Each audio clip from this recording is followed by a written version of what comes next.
Hi, good day. So this is Engineer Joy at ito na naman ang isang series for AutoCAD tutorials. So ito yung next step or yung mga commands natin ay ipapakita ko sa inyo kung paano gumawa ng AutoCAD for the beginners. Okay, so share ko na yung screen ko.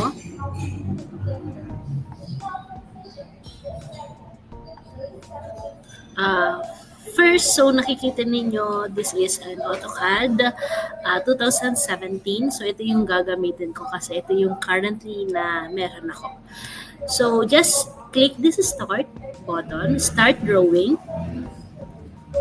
And then, so ito yung makikita natin sa drawing area. By the way, I am using laptop and wala akong any mouse. So, dito lang ako sa may laptop. So, gumagawa lahat. Okay. So, tatandaan natin itong part na to, itong ribbon tab na natin nandito. This is draw, modify, annotation, layers, black, properties, etc. Okay? So, this time, ituturo ko sa inyo kung paano gamitin tong draw. At itong mga modify, magagamit din natin to. Itong annotation, and these layers. So, as you can see, naka-zero to. So, make sure itong properties natin, may paggagamitan din natin siya. Later on, ipapakita ko din yan sa inyo. So, gumawa ko ng example. Ito yung gagamitin natin na example, itong drawing na to. So, ituturo ko sa inyo kung paano siya gawin dito sa AutoCAD. So, i-minimize lang natin. And just minimize this too. So, ako kasi merong ganito, kaya usually ganito ako mag-work. Okay. So, we have here the dimensions. So, since nakikita natin, itong drawing natin dito sa side na to, it's more on circle. Okay? So, more on circle command yung gagamitin natin. Okay? So, first thing na gagawin mo, once na meron kang nakita view or drawings, you need to analyze first. Ano ba yung drawing na to? So, i-analyze mo kung paano mo siya gagawin. So, first is, of course, dito muna tayo sa 27.5. So, wala tong hindi to inches or hindi to centimeters. So, let's just assume that this is inches. So, to make it an inches, kasi medyo malaki inches. Anyway, sige. To make it like inches, so click UN for units, then enter. Then, kung makikita ninyo, naka-inches siya. Diba? Yan, naka-inches siya. And ang decimal niya, ang precision niya ito. So, ilalagay lang natin siguro ng 0.0. Yan. And click OK. Now, since circle is click lang natin dahil ito yung mga paraan para makakreate ka ng circle. Either click mo itong nasa taas, itong nasa ribbon tab, then specify center point. So, let's just locate and kumbaga i-specify mo lang siya. And pag pinindot mo yung baba, syempre meron ka dito, parang scroll down or parang pipindutin mo tong arrow down, pwedeng diameter. But this time, let's specify the radius. So, radius lang kasi nakalagay dito specify the radius. That is 27.5.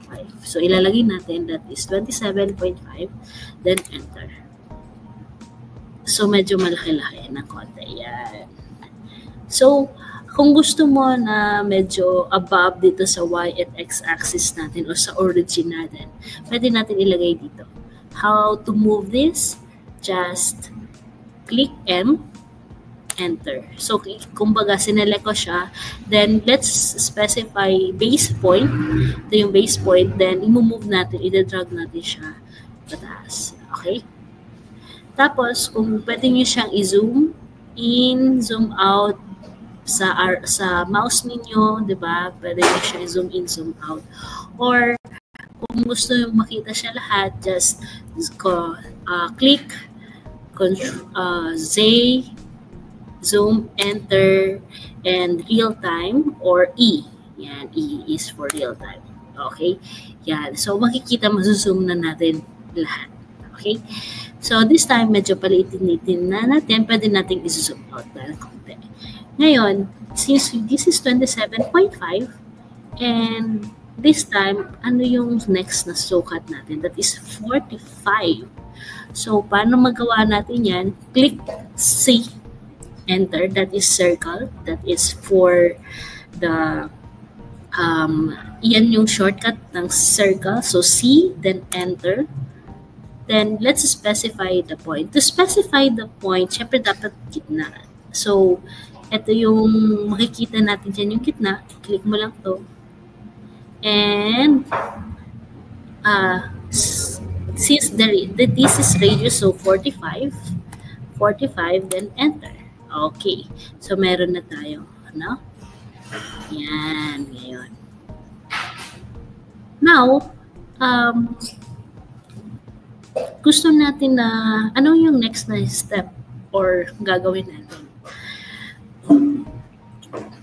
So, ito, makikita natin itong 2 circles na nasa taas. Tapos, may 2 circles dito sa baba. So, try natin gawin yung nasa taas muna, itong part na to. Okay, so para gawin yan, syempre, start muna tayo, make an imaginary line. Yan, imaginary line. Then, so nakikita nyo, dapat makakuha tayo ng straight line. Pero hindi natin yan may straight line kung ganito yung magiging ano natin. Kaya ang gagawin ninyo, press F8. Sorry. Dapat naka-function siya, then F8. Yan. This is ortho. F8 lang para maging ortho siya. Para maging 90. Okay? Kahit anong gawin mo, 90 degree lang siya. 90, 0. 90, 0. Yan. 180 and 270 lang siya. So, 90 degree. So, just click F8 and yan. Ngayon, ito na yung gitna natin. Gusto natin na maging 30 degree to, di ba? 30 degree. So, enter the line. Select the endpoint. Now, let's remove the ortho. So, press F8. Yan. Ngayon, gusto natin siya maging 30, no? 30. Pero, kasi itong line natin dito, ito, kung nakikita ninyo, ang line natin dito is parang ano lang siya, imaginary line lang siya. Okay? Pero kung mapapansin natin, yung kanyang angle ay naka-specify dito, no? Dito sa ano natin, dito mismo sa is from 0. So, 60. So, mangyayari niyan is, since 30 sa taas, 90 minus 30, that is 60. So, 60 na siya. Ito, naka-60 na siya. Pero para sure, pwedeng sabihin natin, enter, specify the next point. So, specify ko na. Tapos,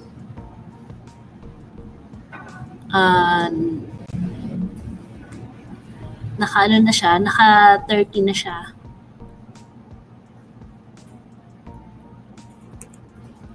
Wait lang natin. Control, na-click ko kasi siya kaagad. But it's already 60 or 90, 30. Okay? Anyways, kanina, naka-specify naman na talaga siya, na naka-60 siya. So, kung gusto natin ma-make sure that that is 60, so, ang gagawin natin is punta tayo sa, lalaking ko lang. Yan. punta tayo dito sa itong dimension. So, dimension, pwede natin dito sa radius or the angular. Angular. So, click lang natin to and ito.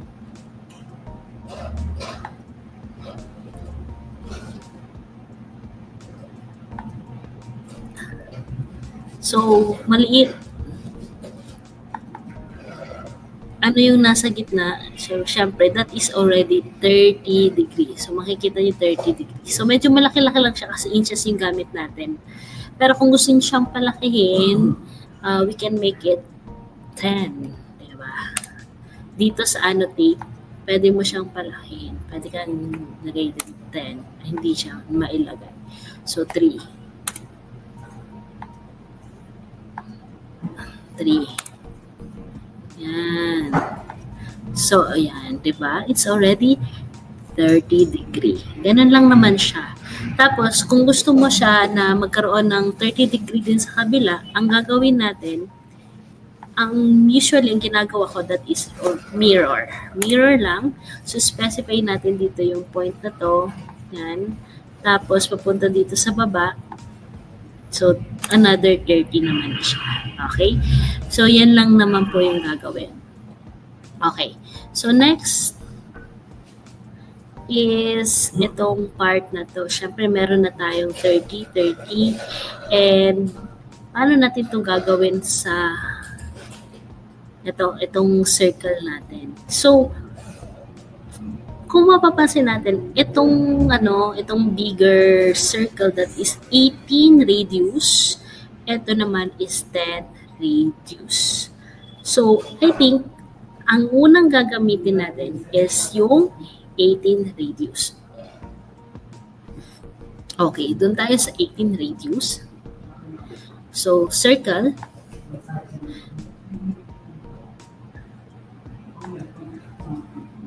So, wag tayo dito pala. Sorry. Wag natin dito. Dapat kasi medyo gitna. Hindi natin ma-determine kung alin dyan yung gitna. Anyways, ang gawin muna natin, sige, circle muna tayo. Ito usually, pag hindi mo alam, circle ka lang. So, click ditong circle natin. Tapos, that is 18. Okay. Yan yung circle, diba?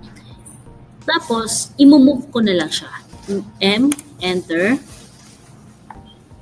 Tapos, dito ko siya i-connect. Yan. Okay? So, that's the other circle. Ngayon, same sa iba, 18 din siya. Kaya, ang gagawin ko na lang, CO, that is copy. Shortcut for copy. Then, enter. Tapos, specify ko kung saan ko siya kukunin or parang ano natin. I think here. Sige, try natin. Hindi siya. Okay. Pagka ganyan, either try natin yung mirror. So, pagka ikaw ay yan, specify natin to. Tingnan natin kung pwede siya ma-mirror. Yan, pwedeng ma-mirror. Yan. Mirror lang pala. Okay. Now, wala kasi ditong distance, itong part na to, hindi natin to madi-distance. So, ito naman, kailangan ma-determine natin to na ito ay 10. So, mangyari dyan, okay, ang mangyayari natin dyan, dapat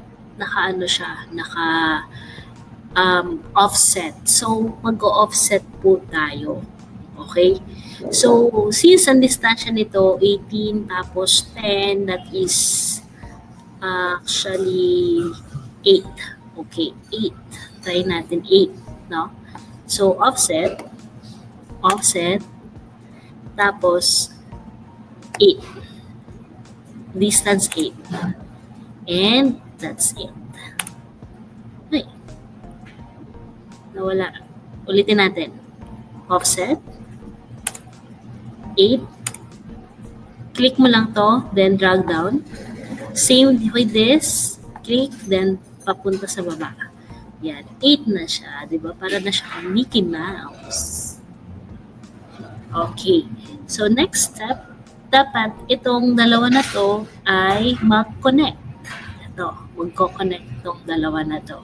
So, yan yung isa sa mga kailangan natin gawin. Isa to sa very challenging na gagawin natin. And ito pa, dito pang part na to. So, dito maglalagay tayo ng, magkakaroon dito ng,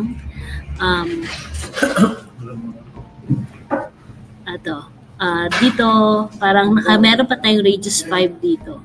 So, both dito mag-radius 5 din dito. So, yun na yung gagawin natin.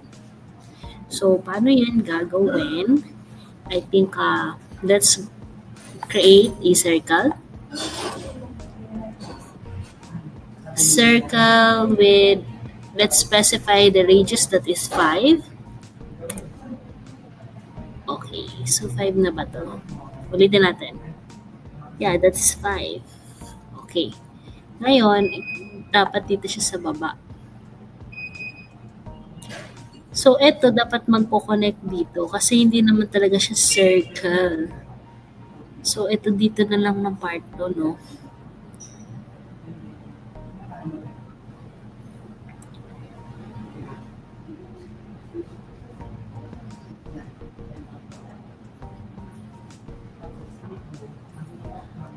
Ito pala. Nakalimutan ko, dapat 60 ang distance nito. So, let's make sure that this distance, yung center nito, circle, is 60. Tingnan natin kung tama. So, this is 63. Mali ako, no? 63. Okay. So, pwede natin siya maremedyohan. Paano natin siya re-remedyohan? Ang pag-remedyo dyan is yung line ulit, punta ka sa center, tapos, diba dapat 30 degree. So, naka 30 degree naman na siya. Tapos, ang gagawin natin is 60. Specify that is 60.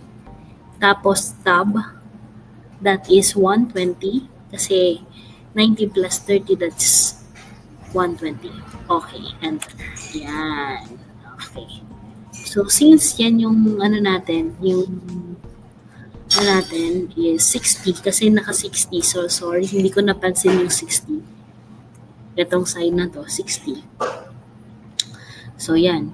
Ngayon, dapat ito yung magiging center nito. Okay? Center nito. So, ang gagawin natin dyan is, i-move natin to. Ayan, move. M, enter. Then, kunin mo yung gitna. Tapos, idikit mo dito. Yan. Okay, so dito, i-delete lang natin to. Kasi ang gagawin natin dito, let's make a mirror. MI, enter. Then, ito i-specify mo dito sa gitna and connect mo dito sa baba. Yan. So, 30 na siya. Okay? Ngayon, itong part na to, kailangan natin siya matangent. Itong part na to. Yan. Paano natin to itatangent? So, ang gagawin natin dito, hindi pala circle, kundi fillet. Okay? So, mag-fillet tayo dito. Try natin if we can do fillet. So, for fillet, that is F. Enter. Specify natin yung object natin. And select the second object. Kaya ba? Hindi natin kaya. So, kailangan pala magkaroon ulit ng fillet ulit. Try natin. Radius. Ayan. Select natin yung radius. Then select natin yung 5. Enter. Select the first object, select the second object. Yun, nakuha natin. Next, just enter, select the first object, and select the second object. Yan, then enter. Yan. So, exit mo lang to exit the command that is ESC. ESC. Okay, so natapos na natin ito. Okay. Tingnan natin. So, meron na tayo ditong ito R18 to eh. Kasi sabi natin R18, ito 10. Which is nasunod naman natin. Ito nasunod naman natin, this is 5.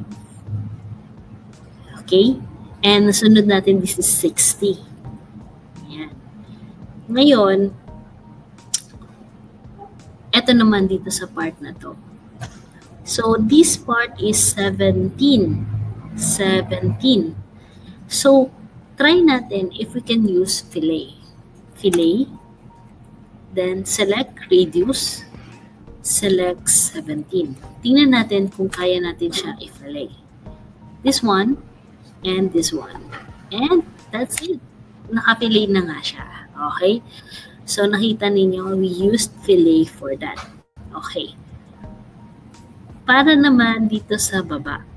Okay. Ano yung next na gagawin natin dyan? Since same lang naman siya, ang gagawin ko dyan is mirror. Mirror lang naman, guys. Yeah, mirror. Isa-select natin yung mga object na i-mirror natin. Ito, mirror ko to. Kasi mirror lang naman eh. Then, MI. So, saan na natin siya i-specify?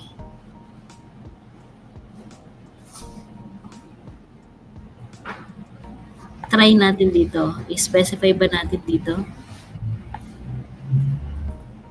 Ayan. And, ayan. So, makikita mo, mirror na siya. Pero, dapat kasi, naka 180 degree, diba? So, para ma-180 degree natin, that is F8. F8 lang. So, naka F8 na tayo. And, enter. No. Yan. So, tadan, ganyan lang kadali. Diba? Yan. Mamaya ititrim natin yan. Next naman. Ito, kung mapapansin ninyo, meron siya, this is 8. Itong part na to, that is 8 inches. So, 8 inches siya. So, ano yung next na gagawin natin?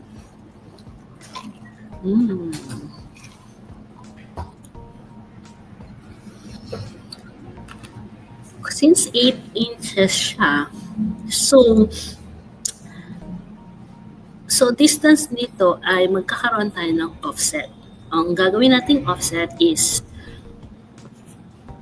O, F, enter, then specify the distance, offset distance. Let's hati natin yung 8. So, 8 is divided by 2, that is 4. Enter. Ngayon, ito, i-offset natin. Going to the left and going to the right. Yan. So, that's it. Ganyan lang kadali. Okay? Ngayon, exit lang natin to. Yan.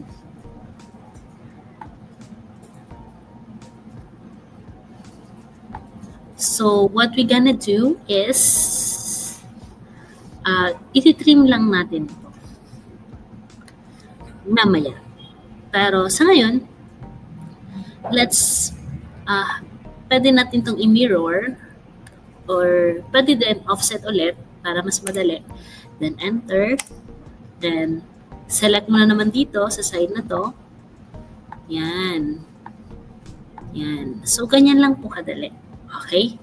So, meron din akong ipapakita sa inyo. Another is what we call extend. Okay? Extend natin. Para mag-extend, EX, then enter. And then select the object dito.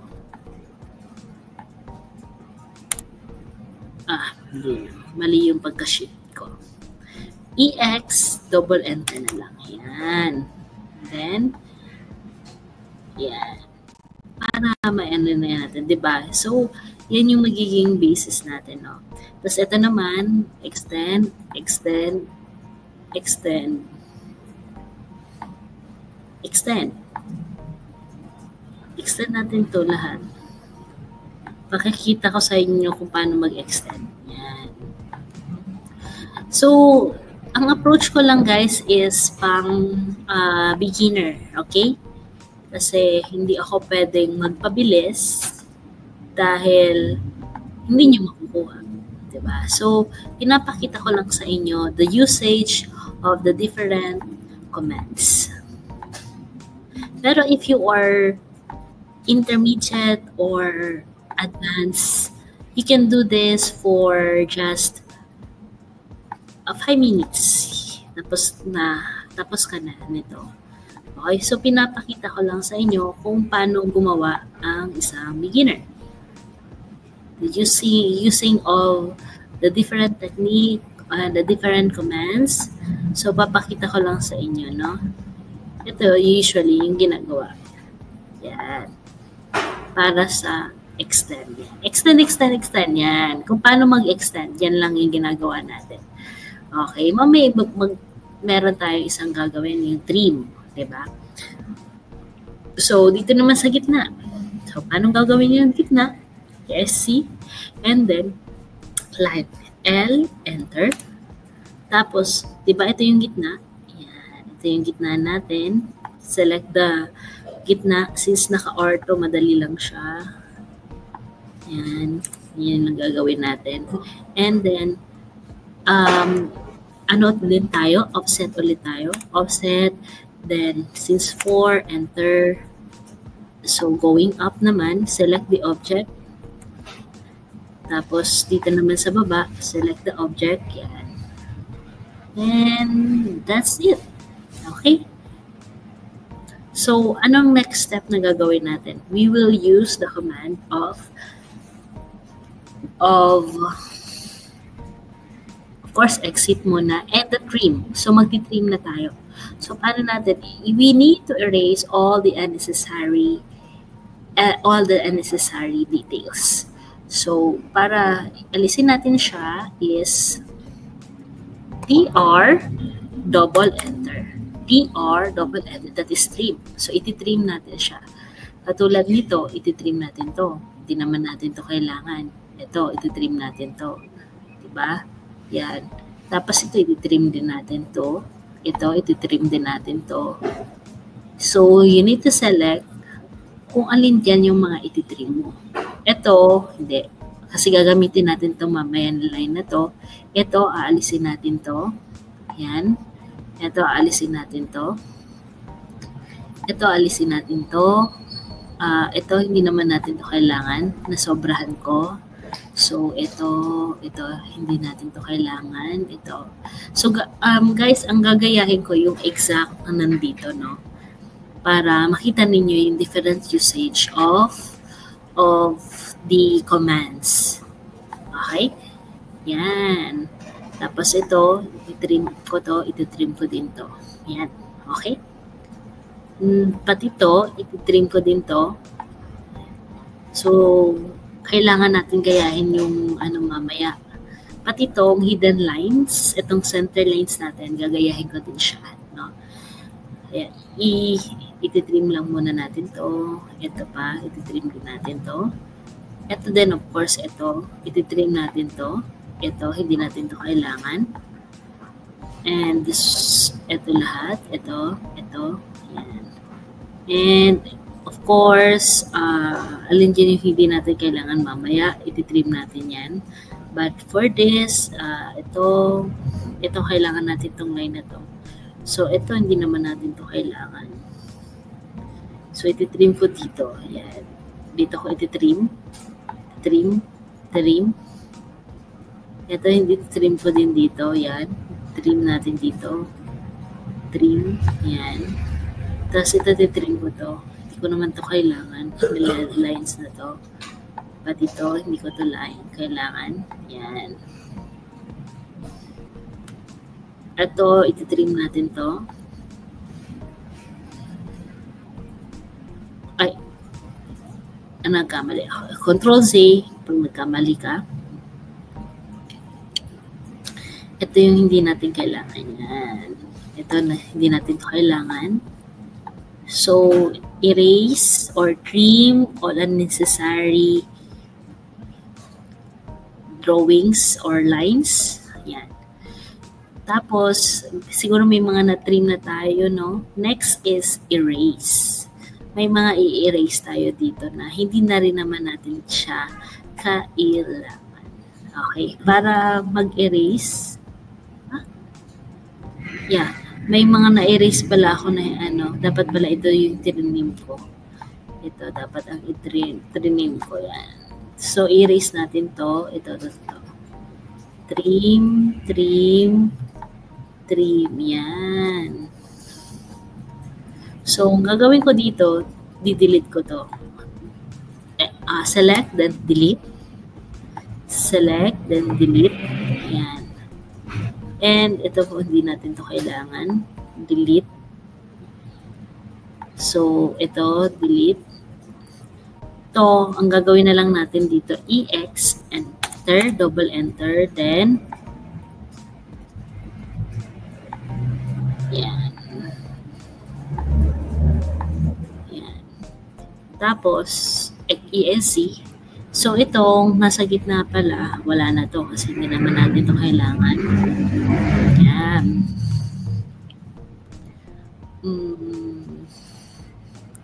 So, sa part na to, itong line na to, kailangan pa natin to. Dito naman, itong gitna, hindi na natin to kailangan. Tapos, ito, ititrim na natin tong nasa itong part na to. Hindi na natin to kailangan. Yan. Yan. Hindi na natin to yan kailangan. Lalo na to, hindi na natin to kailangan. Yan.